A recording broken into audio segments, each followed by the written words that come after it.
Today we're going to take a look at what is inside a well tank. If you have a well, you typically have one of these big blue tanks. I was always under the impression that the top half was a diaphragm, like an expansion tank for a boiler, right? So there's usually a Schrader valve here that you fill with air. You put it 2 psi under the cut-in pressure of the well. So I always figured there was a diaphragm here, so you got air up here and water down here. I was wrong. That is not the case. So let's have a look inside.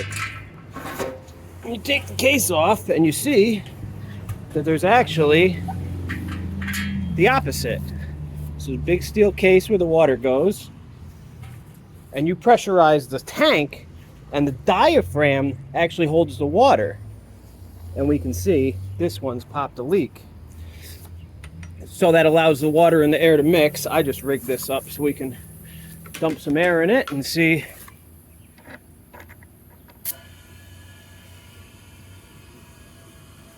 Let me fill this guy up to, it's supposed to only go to like 28, but it says it can hold 100 psi.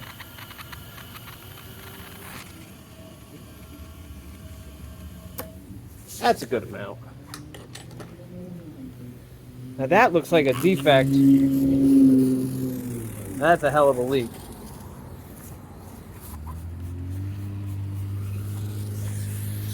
We're coming out of a well out of a camp. It actually isn't in bad shape. That looks like a sprue mark from when they cast or molded whatever this rubber diaphragm is. Doesn't it? There's one there, one here. Oh, you know what that's from? That's where the Schrader core was. Sitting on it. Yeah, but that's inside your tank. So that's what you're drinking.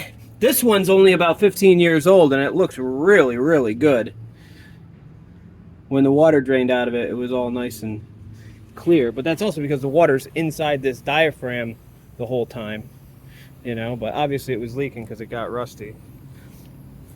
Yep. That's what's inside your well tank. Big rubber bladder.